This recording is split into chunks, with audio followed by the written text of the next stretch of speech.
It's a Santa Claus budget. It's an unmitigated train wreck for every Canadian and their kids.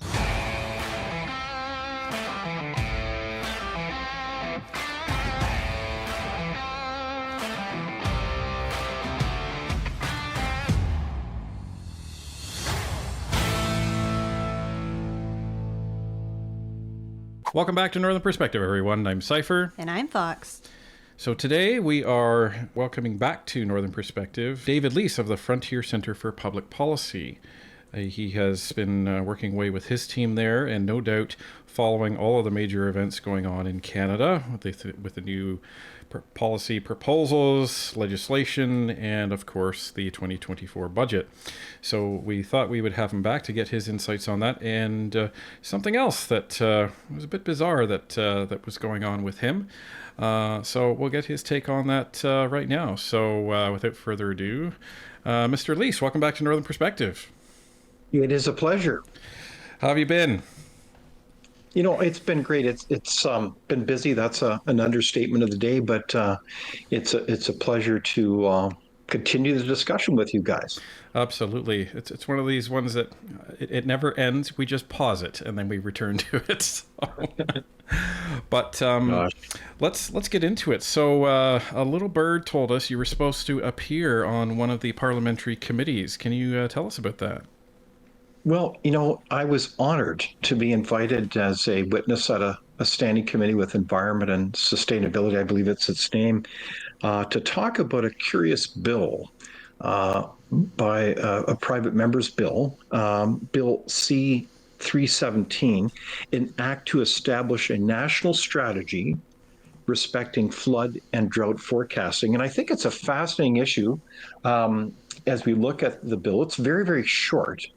It would be, in my opinion, pretty short on details, but it is one of these cases that beg many issues about what they're trying to accomplish here. So that was really the spirit in which I was going to look at this issue, and it behooves us to have a number of perspectives, and I was disinvited, so I still don't know why. It's a bit odd. Interesting. So how much notice were you given, and how was that disinvitation even communicated? It was just simply by email, just as I had received the invitation graciously by one of the clerks. I was disinvited within a matter of a couple of days. So, you know, I don't know how the bowels machinery of the bureaucracy work in Ottawa, but I can only imagine. So, I've had the pleasure of relating to, over the years, many hundreds of all kinds of public committees, mostly at the municipal level. And so it's kind of disappointing. I was really looking forward to the opportunity to outline some ideas and really have, I think, really a quite a discussion. Well, and we, to be honest, a little bird told us that was going to happen, and we were waiting patiently for that committee agenda to actually be announced, and we were going to look at covering that. So, but we can chat a bit about it right now if you like. So we ensure that we get your opinion out there. Well, you know, it is fascinating. I guess essentially my point was that usually the solution to concerns regarding these kinds of situations, when it comes to flood forecasting and information, and certainly I've seen this at the municipal regional level, is a lot of data is already known at these quote lower levels of government. I happen to think the local government is really the most important level of government. It's closest to the people. I think that's a good principle of what we refer to at Frontier as subsidiarity. Mm-hmm. But a lot of this information is well known in terms of understanding where floods have come, and a lot of engineering standards municipally when it comes to infrastructure. Like if you build a bridge, you want to build it for minimally 100-year storm event. And that was kind of signifies when there are certain weather events that come along and you prepare for them. And on top of that, there are also so-called seismic events, earthquakes, if you will, that you have to engineer and prepare for as well, which are kind of deemed to be more like 200-year events. But regardless, having gone through this, you know that a lot of the data is there when it comes to understanding the inevitable cycle of these kinds of weather events. It's not unusual. Mm-hmm. And you prepare for them by preparing good infrastructure. It's really not complicated, it's common sense. So the issue is that, unfortunately, if I gather the intent of the bill, it's to set up this fancy kind of federal office, a bureaucracy, another one at the federal level that would somehow put together data on flood forecasting that, in many respects, should be really the issue shouldn't be building more federal bureaucracy, because we've seen an explosion of bureaucracy the last 10 years at the federal level, is really focusing on how to empower what are called, oh yes, insurers, to be able to have the data and to be able to mitigate those risks so people don't build on, say, for instance, floodplains. I mean, Right. this is the constant issue, is that people build on these vulnerable areas. It's well known. It's not a mystery, but they get the land cheap. I wonder why. And then they seek compensation from politicians who are happy to hand out literally billions of dollars out to persons that really had no business building on those things, or really should be, quote, self-insuring, which is a little catchphrase for saying, you were that silly to build there. If you get into trouble, you pay for it. It shouldn't be the rest of us as taxpayers. So it's really, to me, a very important principle of fairness. It's also a very important issue around not building a federal bureaucracy, which we already have. The urgency should be to cut the federal bureaucracy and get it back under control, all of the prolific deficit spending that's happening. And then finally, I think it's a model where, if as much as possible, if we can work with the private sector and existing governments, hey, that's the solution. It's not to build on another group of bureaucrats in Ottawa that are distant and far away from the issue. So, that's my overview, and quite frankly, I think over the years we've seen this federal government in particular really use any opportunity when we talk about weather to steadily beat the drum of, quote, climate crisis. And I'm pretty familiar with a lot of this models, and unfortunately I've seen this thing unfold the last 20 years plus about the whole issue of climate. And we are not in a climate crisis. As much as the federal government spent some $16 million, I think that was revealed last month, on climate ads. I mean, this is really, I don't think, good public policy. So that's my overview of essentially what I was hoping to talk about. So going back to the issue of infrastructure, where it's built, and the insurers, I find that interesting, because you would think, with all of the bureaucracy that is already in place regarding permits and environmental assessments that hold up these projects for, in some cases, a decade or more, you would think that they would, I don't know, identify that this is probably not a good spot to build this stuff. So that also, your point just struck me, in that it brings into question, okay, so why are we then bailing out these people or these organizations that have made poor decisions of where to build this infrastructure? And who the heck issued the permit and did the assessment in the first place that authorized and allowed that project to be built in the first place? It's a great question. The short answer is, if you have anyone approach politicians for a bailout, it's almost impossible for them to say no. And so, and it makes sense, because it's not their money. They're using your money as a taxpayer to really curry favor with really anybody. And my heart goes out to people that are affected by flood situations. I get it. But we have to also speak and take care of the people who are not at the table, namely the taxpayer. So there are also kind of exceptions in this case where I've seen situations where people build things without permits. And I've also seen situations where the government itself is actually the negligent party, where they are not fulfilling their duties to maintain infrastructure, whether it's roads, bridges, dikes.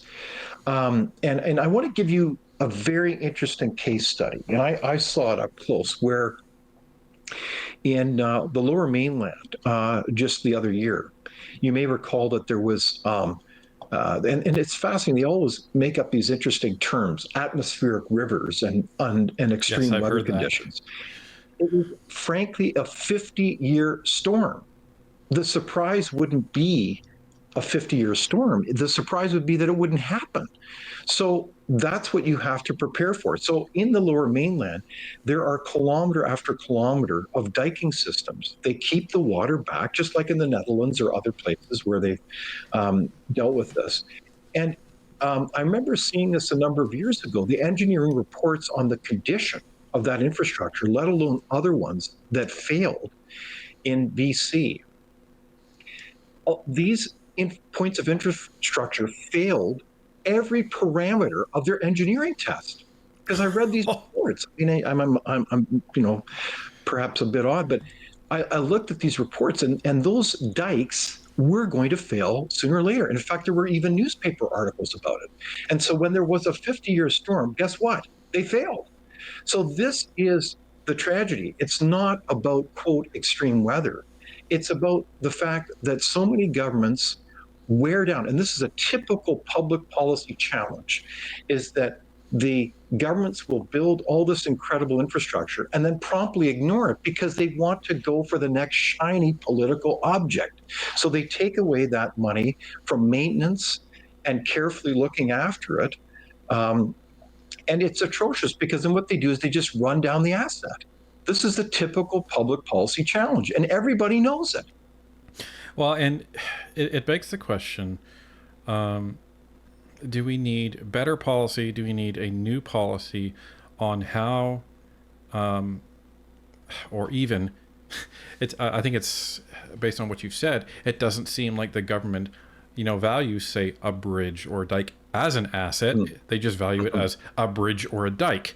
So they don't actually attribute, that value proposition to it, which if they actually did, then they may treat it differently. Like in a corporation, you buy a capital asset and you amortize that, and that way you're getting your maximum value out of it. And then you have programs and money in place to support that asset to ensure that value is realized. So when it comes to these pieces of infrastructure, it sounds like we need better policy in order to do that, and that if you're going to commit the public funds to build it, well, then you better commit the public funds to maintain it until that asset value is fully realized, whether it's 100 years or 200 years. That's right. Yeah. And there are solutions to this, Cypher and Fox, and there's extensive variables around this. So one of which is, this is why you engage sometimes in public-private partnerships that are structured in such a way as the asset is constructed so that it is of high quality, and that there is an economic model built around the infrastructure so that the private partner maintains it, and they are incentivized to look after it because they themselves have a win-win relationship to do so. The public sector, and this is well documented, has a long history by its nature of building infrastructure that is either substandard because of the procurement process, the way they purchase things. You may have heard of what's called, the Arrive Can app. What's that? So governments are notorious for screwing up procurement, and this is one of their major problems. And this is why a lot of private companies, and by the way, I had experience in a private company, we almost never, ever did business with the government because there was always concerns about how they did their purchasing. And inevitably, there would be some kind of perception of shenanigan, or that they wanted low quality stuff. So any rational actor wouldn't want to do business with the government sector. Yeah, I've also been in some private companies when doing business with the government, and one of the first statements out of their mouths, it seems, when you're scoping any project is, oh, well, we can't do that. Yeah, right. And it's Or either for budget reasons, or in a lot of cases it's because it violates some sort of collective agreement within the hmm, government, and you have to navigate around that, and it just becomes a nightmare, which ends up in, actually, never mind, they don't have the budget for it, it balloons the budget for the project because you have to spend all this money to get around all of these hurdles. it really is, and it's really fascinating. And this is something I felt like I learned a number of years ago, and is really quite interesting. But procurement strategy, how you buy things in government, is a seminal, foundational point of tactics. It's so critical because a lot of procurement is done through what's called the bid to spec approach, right? The Mm-hmm. government issues a tender, a bid, if you will. People bid on it through specifications that are designed by certain actors, and they try to get all the details of how you're going to build that bridge. Well, guess what happens? A general contractor sweeps in, gets the bid, and it may be on very much the low side, and then they go to their subs and they say, you know what, the good news is we got the bid. The bad news is that all you subs are going to have to drop your price and we're going to have to cut corners. So all of a sudden, you create this antagonistic war between the party that has purchased the service, namely the government, and the party that's selling the service. So they're trying to, the parties, and no offense, they're trying to basically cut corners because they want to make money on the job. So these are things that create a dysfunctional kind of delivery on quality, and that doesn't serve the taxpayer well. And you get failures in infrastructure. In the worst cases, you get corruption where people are taking side bids. If you look at all the famous case studies of procurement and substandard infrastructure in Montreal, and let alone other parts of the country, they're not necessarily unique. But those have hurt and killed people, I would argue, and that is a huge tragedy. So there's lives at stake here. It's not just simply about the infrastructure; it's about serving Canadians who use all this stuff every day and rely on them. Well, and we see that as a prime example in the GC strategies. I'll call it a running case study because it's active right now, where you have the prime contractor as GC strategies, and they're the ones that don't do any actual work. And then they find all their little contractors, and they're trying to hold back as much money of that contract as possible, so they retain that and they farm it out to the cheapest resources they can find that can perform the work, and that way, they make the most money. And then you have public servants that are, they don't want to go through the procurement process again, which would be cheaper for the Canadian taxpayer. But they say, well, GC strategies, they already have a contract, so let's just use the money we've already allocated to them. So KPMG, even though you're a multi-billion-dollar global organization, and we should be signing a contract directly with you, just you go through as a subcontractor of these two guys in a basement down in Ottawa, and then it just balloons. And luckily, nobody was, I'll say, injured, despite the fact that 10,000 Canadians were put into quarantine. But it's just an example, and this is what we've been telling people. This is not a GC strategies problem within the government. This is a systemic procurement problem across the I government. agree. Yeah. No, I think you're absolutely right, is that there are deeper issues going on here. And it's so important to get to the bottom of it from many angles, because ultimately, again, it's that theme that as the public observes these train wrecks unfold, they are losing more and more confidence. And I think there was a poll that just came out again yesterday, showing the steady decline in confidence in our institutions. And quite frankly, for our society to work, we need a good measure of confidence in these institutions. And I'm not saying blindly, but on well-founded performance and a sense that these are competent institutions that are serving us well. So in that spirit, it's very important for governments to focus and do the basics well. And I'll never forget a conversation I had with the former Premier of Saskatchewan, Grant Devine. And I asked him, what would be your insight on recipe of turning things around. And he paused and he said, Dave, the issue is that government, when it gets so darn big, it becomes so complicated and so political that no one can have any hope of managing it. And I think that's what's happening now today. Canada is broken for a reason, not because there aren't necessarily well-intended people. There may even be, I know, some people with bad intentions, but at the foundational element is the government is so huge and so complex that no one can help but manage it poorly. Yeah, I have a fundamental belief that the government's role is to enable Canadians and unleash innovation and productivity, Indeed. not Yes. manage it.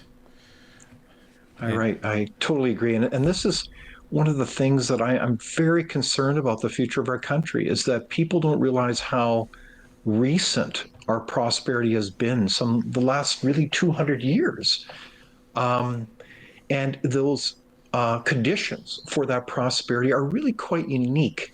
I think there's a colleague, Dr. Stephen Davies, that I think did quite a good analysis about the wealth explosion, that it was the competition among elites in Europe that enabled them to put a greater emphasis because of that competition on the need for innovation.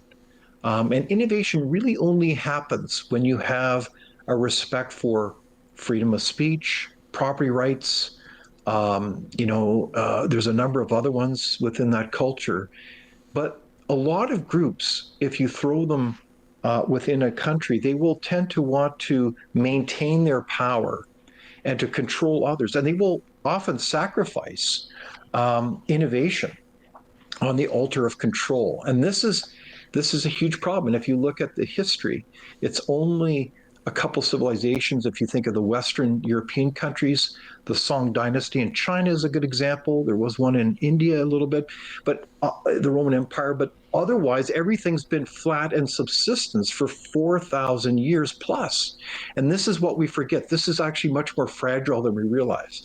So government needs to really understand how to stick to its knitting and to engender that innovation and freedom. They talk about it all the time that they're as if they're doing it, but they're doing the opposite.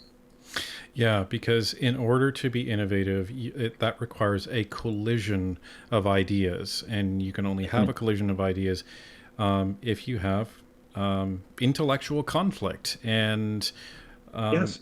the issue with the conditions that they're creating is they're creating a culture of apathy, and that everyone must think the same, and you can't speak against the narrative. And the problem is, as you said, okay, let's run that through. Well, if everyone's thinking the same, then there's nobody challenging the norm. If there's nobody challenging the norm, then the paradigm doesn't break. And if the paradigm doesn't break, then you do not get creativity and innovation as a result of that.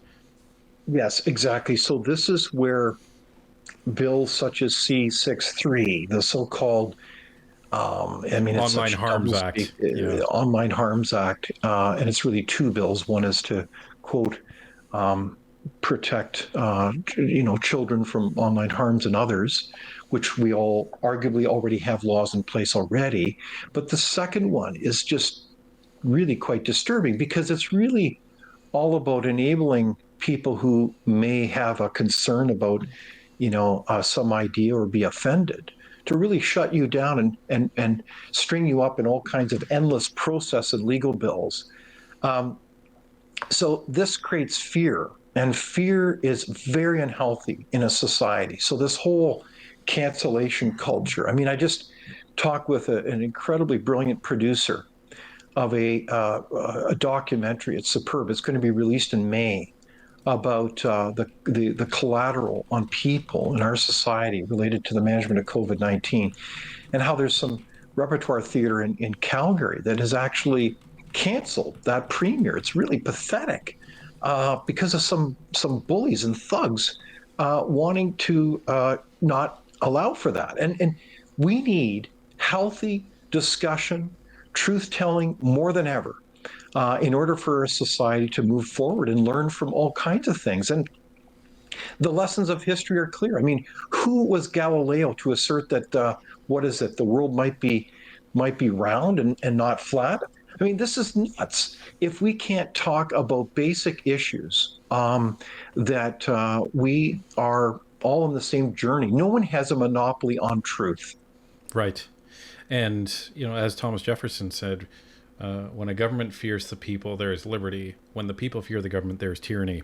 And this is That's it. this is the problem that we're dealing with. Now, dovetailing off of all of this, it seems like, in terms of the purchasing process, talk of the environment, and these new freedom restrictive bills that are coming into play in the floor of the House of Commons. We have the 2024 budget that was just dropped the other day, and we didn't go through all of it for our viewers. We went through some of the highlights. One was reducing fees on concert tickets, as a government priority. What was it? One of the other ones, the right to repair your digital devices.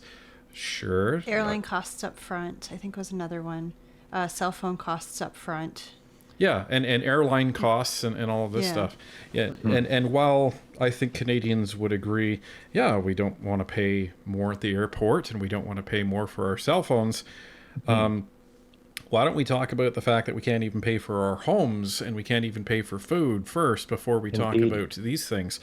And Nick Nanos was speaking on Trendline with CTV, I think it was today, and he seems to think that this is a signal that Trudeau is preparing for an election, and whether that is this fall or in the spring, he seems to think that this budget is loaded up like an election year type of budget would be. So, what is your take on some of these? I guess I'll call them initiatives that, like, some of them have no chance of even succeeding, but they're rolling these out like the 12 days of Christmas, leading up to the budget, like like it is a campaign. What's your thought on it? Yeah, no, there's no question. It's a Santa Claus budget. It's an unmitigated train wreck for every Canadian and their kids and their kids.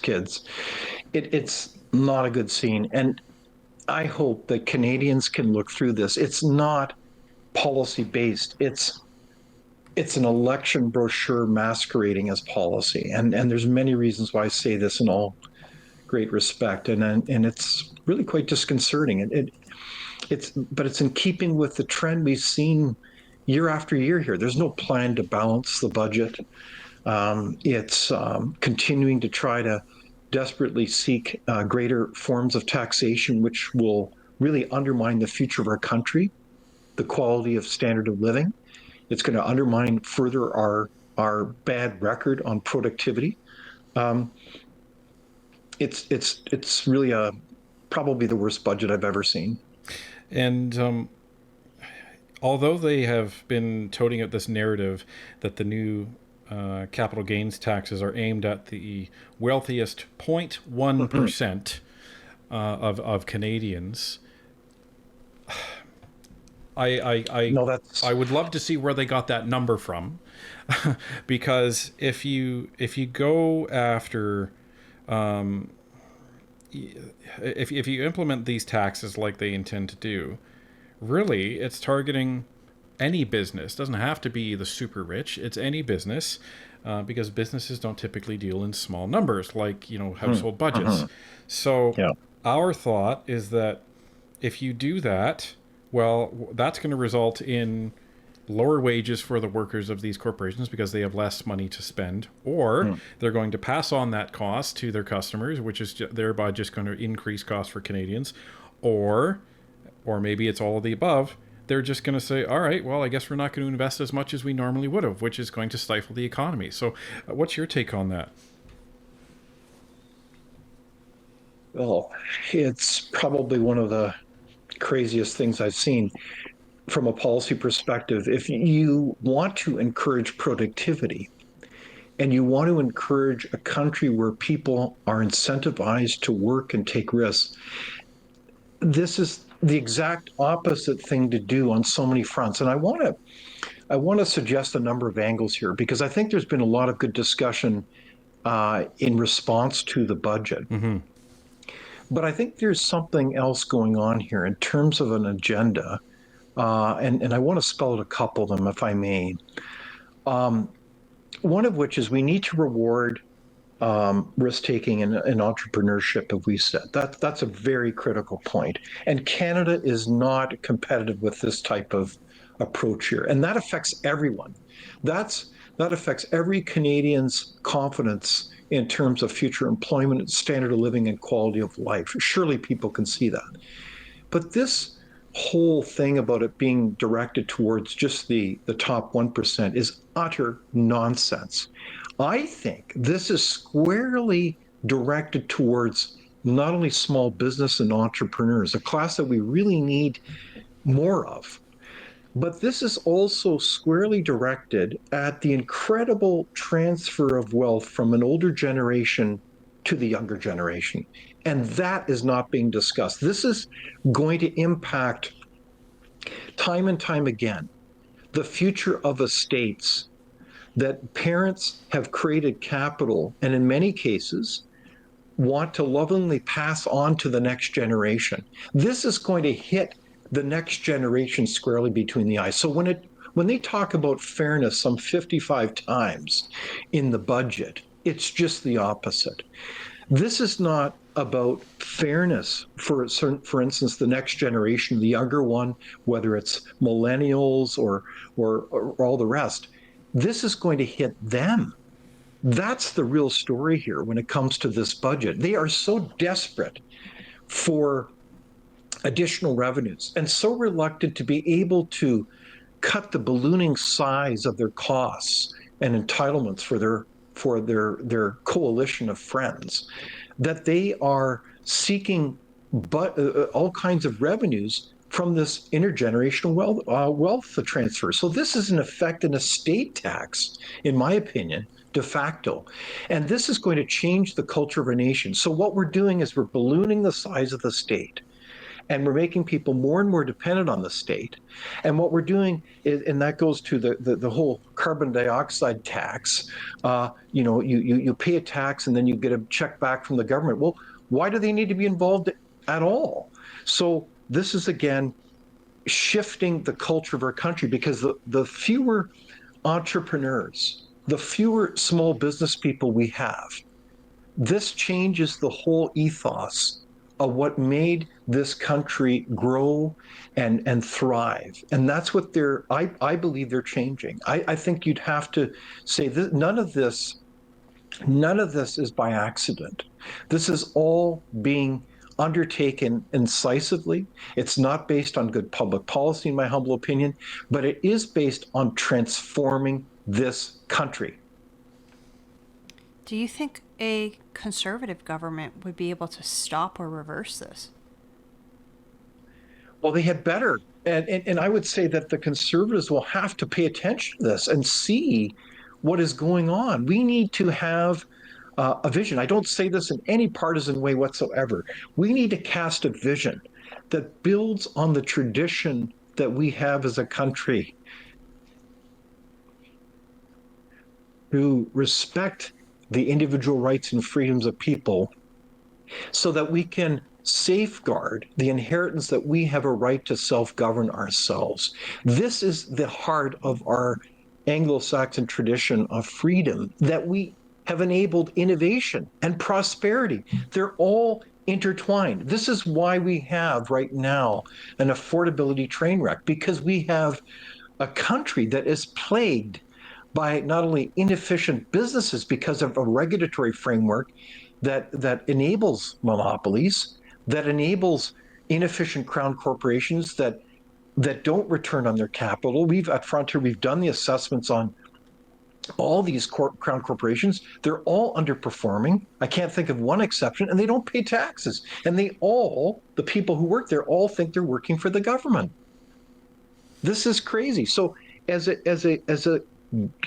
country, this is why we are making the slow, steady decline in terms of our standard of living and our quality of life. This is why the OECD says that from 2020 to 2030, we are dead last of the 38 OECD countries when it comes to growth and future productivity.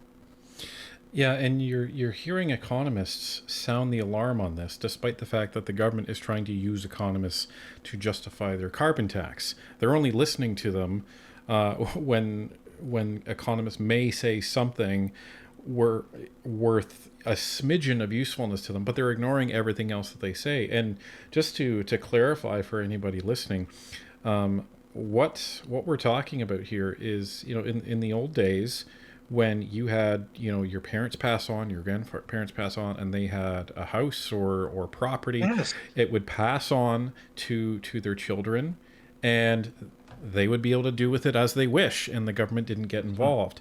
But in Mm-hmm. order to grab more revenue, there's going to now be a tax on that. And the government always says, well, we're behind the farmers. I just think of the tens of thousands of farms across Canada that have been in those families for generations. Mm-hmm. What happens now when you have a 10,000, 20,000, 50,000 acre farm pass from father to son, mother to daughter now? Right. How are they going to pay the taxes on that? Mm-hmm. And, You're right. and I don't have an answer for that. Well, it's a quandary. And this is where you're going to see a lot of family members, next generation, and this is going to happen immediately, that are going to be disappointed with how things are working out in terms of their expectations that any of that will be inherited. And they are working, I would submit to you, for all short-term political purposes of re-election. Really, they are dismantling the Canadian dream. And I don't mean to sound histrionic or dramatic, but anyone rationally can read it. I mean, if you read the budget, it's all there. Yeah, and Um, and we've included that in our budget 2024 video for everybody who wants to see it. We will be including it in the description of this video as well. It is incumbent upon Canadians to take a look. It is long, but you don't have to go through all of it. But there are definitely some sections that everyone needs to take a look at and really understand this budget that, as we're seeing, economists are railing against it. Bill Morneau railed against it recently, saying this is yes. terrible. John Manley railed against this. David Dodge has called this the worst budget in 40 years. Mainstream media is coming out and railing against it because they're going to be affected by this as well, ironically. So nobody other than the Liberals are really celebrating this budget. So everyone really needs to take a look at this. And the next question for you, David, I know you don't have a crystal ball or anything, but what do you think the NDP's reaction to this is? Because when Fox and I were actually talking about this in the car, I think this is, although a terrible budget, I think this is very cleverly designed by Freeland and company, because they're trying to give the NDP no excuse to vote against this budget, because pharmacare is in there, the protection, or the renters protection's in there, the school food program is in there, even though all of these programs are going to fail. It's trying to give the NDP no excuse but to vote for it. So, like, what do you think? Do you think the NDP is going to have the guts to not vote for it? They have criticized that it doesn't go far enough, ironically, in taxing the corporations. But do you think there's enough in there for them to vote against it, or do you think there's enough in there for them to vote for it? Well, from a policy perspective, I don't know what pretext the NDP would use now in light of their earlier accord to not support it. I think that they're in a quandary where their own money situation continues to be a challenge as a party. That's my impression. But I think that they are also now increasingly confronted by the reality that the NDP is really appealing to really a small sliver of the Canadian public because they've really abandoned, in my opinion, the working class, unionized workers, with the exception of a part of public sector unions, if not ideologues. And so to me, it is becomes a bit of a quandary for them to say, well, are we going to, where do we see the best timing not to lose so many seats in the upcoming election? And I think they've battened down the hatches now. This budget is a case in point. It's more of an election budget than it is anything, filled with just really bad public policy that will undermine our country, as I've outlined earlier. And they're meeting their own pension obligations, and people are making their decisions about leaving, as we've witnessed now. So I think the stars are aligning now for an election. I think Nick Nanos actually makes a very good point that this is really a pre-election budget. I mean, no one would stand as any serious economist, in my perspective, on supporting this budget. So the NDP, I think, are caught in that reality that an election is going to happen sooner than later. Yeah, and my thought is that this is almost a trap by the Liberals to get the NDP to vote for this. And then the Liberals may come back from the summer to call an election, and people may say, well, why aren't they waiting until the end of next year to call it? They're just going to ride this out. If they were going to do that, they wouldn't have put this budget in this year. They would have just went status quo, and then gone into the election year and put this on the table next year. So, and the other things that the Liberals are going to be keenly aware of is they know at some point there's always a risk that the NDP are going to pull out of this. And the NDP have to pull out of this at some point unless they want to lose party status after the next election. So, indeed. So if the NDP is forced to vote for this budget, the next window for them to really do anything, I think, isn't until spring. So if it's going to be spring, then it gives Trudeau the opportunity to say, all right, here's the election budget, try to get some points back. They rise for the summer. He comes back in September and calls an election. And that way he gets ahead of the NDP. Jagmeet has no fanfare to campaign with. And they're literally going to have their face stomped in the dirt because what are you going to run on as the NDP at that point? Well, don't vote for the Liberals, vote for us. Why would we vote for you? You just voted for their budget.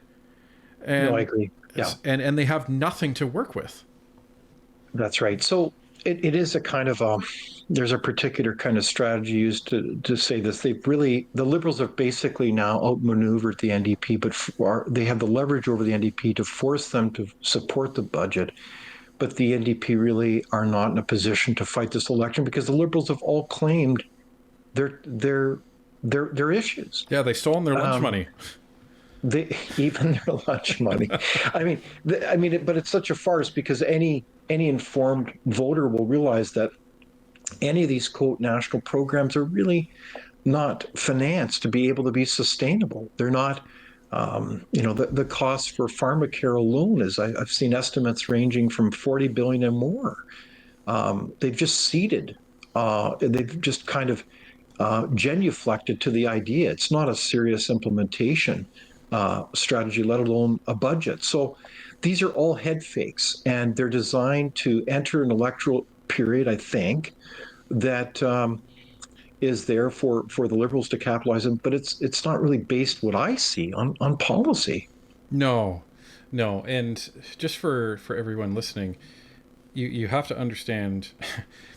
It's a phantom budget in many cases. Yes, because the main points that they're talking about, pharmacare, school lunch program, airline tickets, like all of these things, the government actually can't do. They can't do on their own. They have to negotiate with the provinces and obtain agreement that the provinces are actually going to do this.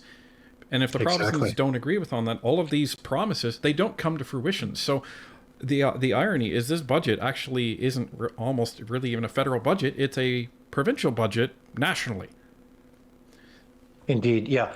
So this is the mark of this government, is that time and time again, They intrude in the provincial jurisdiction, if not the municipal jurisdiction, which obviously the provinces are, quote, municipalities are creatures of provinces. But this is a dysfunctional set of initiatives. You can't intrude in provincial territory, jurisdiction, and this is not going to serve anyone well. And any province would not rationally get on board with any of these programs because they're not financed. They would be sucked into a program that is really not. They will have they will be abandoned in terms of the financial sustainability of it. So it's all absurd. Well, like the $10 a day daycare Yeah, fiasco. Yes, where indeed. daycares are starting to shut down because they're not receiving the money that they need to keep running from the government. And I mean, clients have been promised $10 a day daycare, and there's just no money, and they're shutting down. And now because Exactly. there's fewer daycares, there's now longer wait times, and now they're trying to roll out this dental program, and the dentists are saying, "No way, we are not falling into that trap."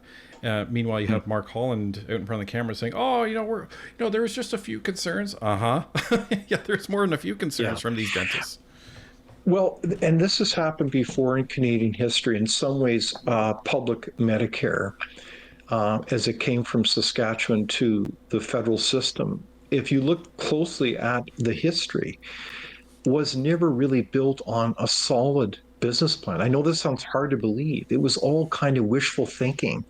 And as you know, these things all depend on real implementation. And so when these things are thrown out as ideas, it's really kind of delusional thinking. They have to be sustainable over the long term, while also recognizing and appreciating the fundamentals of what these governments need to do and how they need to stick to their knitting. And so this brings us full circle in our discussion.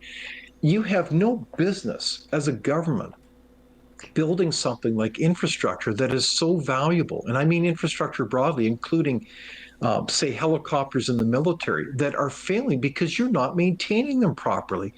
People need these. These are mission critical things. You have to have a bridge that takes you safely from point A to point B. And so governments are notorious for doing these things. And if the politicians are not held to account because they think they can walk away, I think that is just it's frankly immoral. It's wrong that people can get away with this. So then, as Canadians, how do we hold our politicians to account? Well, first of all, we begin with incisive discussions, and I hope this is one of them, that raise the bar, the level of awareness about these issues, that we can call them out in the good spirit of healthy debate and discussion, so that we raise the level of thinking. Our lives, and so it is with a country, are ultimately dependent on the level of our thinking. If our level of thinking is all about getting the headlines and short-term thinking for some election, then we have not served the next generation well. When we have an accumulated debt now at the federal level alone, let alone the provincial levels, of some $1.25 trillion, this is outrageous. Ultimately, those things need to be paid.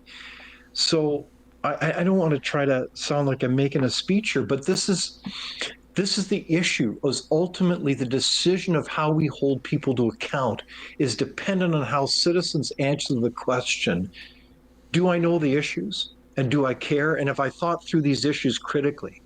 And this is where we need to up our game as Canadians when it comes to our culture and level of engagement as citizens. If we sit passively by, as the government so want us to be dependent and non-thinking and passive, we will get a future that is dim and not that is bright. And this is something that we've been talking about more and more frequently. And as an election comes, we're going to be talking about it very frequently in that, Canadians voted for this government. Whether you voted for or against it, collectively Canadians voted for this government multiple times. And not just this government, your municipal government, your provincial government, your school trustees, everybody. So Canadians really need to look at how much time are you spending researching the new phone you're going to buy. Am I going to buy the Pro version or the S version? The television that you buy. Do I buy plasma? Do I buy OLED? And, think about the amount of time that you spend researching that before you purchase that. Now think about the amount of time you spend researching the candidate that you're going to check off at the poll when you go and vote. And for most Canadians, that time is going to be next to zero. So if you spend the same amount of time checking the reviews on your politicians that you're about to vote for as you do on your brand new television or your iPhone, then collectively you're going to see a drastic change in the type of politicians that are elected. And I think you're going to see a drastic, I would say, positive reaction from these politicians because they know that Canadians are informed. And lastly, I'll say to you, I think, you've spoken about the Canadian dream multiple times, and I agree, we are in danger of seeing that Canadian dream disappear. And ironically, I think in order to get back to chasing that Canadian dream, Canadians need to wake up. I couldn't agree with you more. There is an exciting another layer to this. And I experienced this many times when I was years ago as an elected mayor. I saw this all the time where people dared to pick up the phone or write a letter, and they would give me feedback. I received literally thousands of letters, and I read every one of them. And I appreciated that feedback so much. And I can tell you from my own experience, it makes a difference. And I know that some people think that politicians often don't listen, and I think there's some truth to that, but you can't generalize. There's a lot of good people in politics, as there's some other ones. But in this case, do not underestimate the power that you have as a citizen to speak up, to write that letter, to share your insights or discuss them with a neighbor, to be able to reach out to that elected official and be counted. Do not be silent. Silence always gives the impression to the elected official that they are granted somehow approval or license to proceed as they are. And the brutal reality is that so much of our political system enables special interests to walk away with the day. It's those special interests that have those concentrated benefits, and yet we all have the dispersed costs. It's a classic public policy situation. And so if we recognize that, we have more power than we realize. And I've seen this in action. And I think there's good examples where, people can speak up and be mindful of how you spend your time as a citizen. Don't just simply drone on and watch Netflix all day. Watch Northern Perspective. Community. Yes, that's right, exactly. So, I'm encouraged by that. And I think in some measure, and maybe this is a question to you, but are you seeing green shoots of hope where citizens are saying, in light of everything that's happened, maybe there's an opportunity for us to get more involved and not be so darn passive? And that's, I would say, Canadians are wonderful people. There's a lot of very nice Canadians, and I believe that. Hardworking, caring, and compassionate. And maybe we need to be a little bit more critical when we look at our authority and get more involved. Because if we just think the government is all around a big table having open debate and discussion, looking rationally at all the alternatives, I'm sorry, that is pretty rare these days. And the proof is in the pudding. Don't listen to the rhetoric so much. Listen and watch their actions. This is the point. So when people talk about fairness 55 times, what does that tell you? Does it say that they're about fairness or something else? Absolutely. We've had some wonderful stories from our viewers that they have emailed or mailed their politicians or even booked appointments to sit down with them, and they've had very positive experiences even when they're telling their MP something negative. One of our viewers is actually writing every single member of the House of Commons a handwritten letter. He's in the process of doing it right now because, as you can imagine, it's taken some time, but these are the things we encourage our viewers to do, because even if you don't get a response, somebody is reading it, and oftentimes it's going to be that politician. And yeah, I would say what we're seeing is I would call it the infancy of a tsunami of Canadians becoming more aware, in that it's a very slow build, right? We're seeing it little by little, and our viewers are constantly coming back to us and saying, I talked to 2 or 3 more people here, and I've let them know what's going on using all the facts that I'm picking up, and they're starting to see, and they see what's going on now, and now they're going to vote for, it's not about voting for the Conservatives, but they're voting for a platform that actually makes sense to them. Like we said to people, yes, we believe that the Conservatives have the right platform, but the point is that if you really sit down and have a critical look at what each party is doing, and you still choose to vote for the NDP, then I say good on you, because at least you, for yourself, have taken that look and you've tried to be critical, and that's the conclusion that you've come with. You're not just looking at a postcard of what they're going to do, or ask your friends. Like, I've had people at work saying, who do you think I should vote for? And my response to that is probably the dumbest question I've ever heard anybody ask me, because you are seriously willing to relinquish your democratic right within a country that you're lucky to be born in, as opposed to other countries where they don't have that right, they don't have that ability, and they would do anything to have that right to choose their own leader. So right on.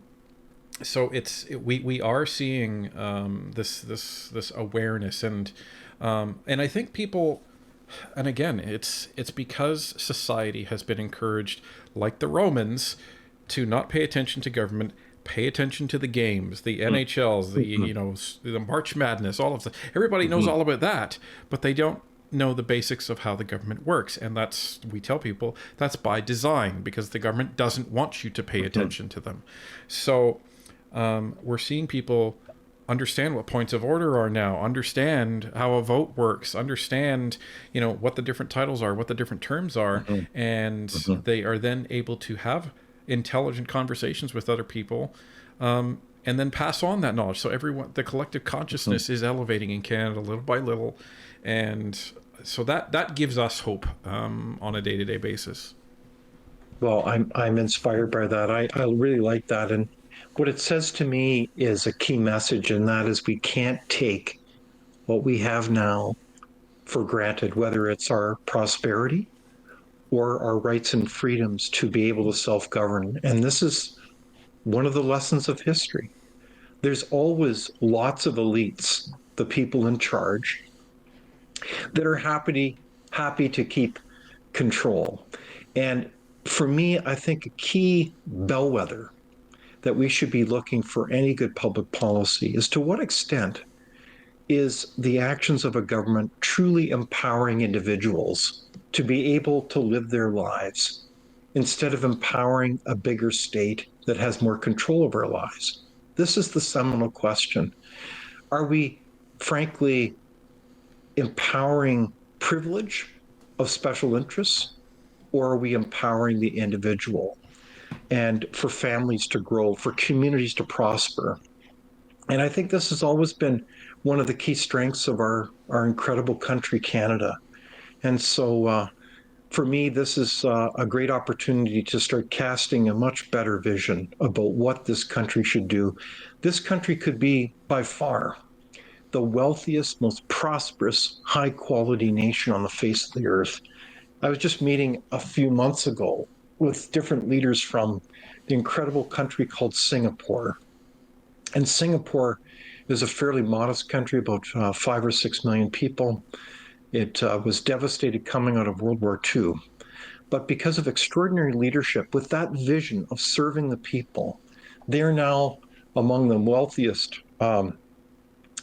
high quality nations in really on the face of the earth. And it is really quite inspiring. So we have a lot to learn from other countries about how we can do this, but there are solutions. And one of my concerns is that with the state of our nation right now, any new government is going to have an incredible task to rebuild. It's not going to be easy because there's a lot of deeply rooted systemic issues in our country. So if our vision, though, is to empower every citizen and to move our country forward, this is not going to be an easy task. But if we can see this together, we really do have hope.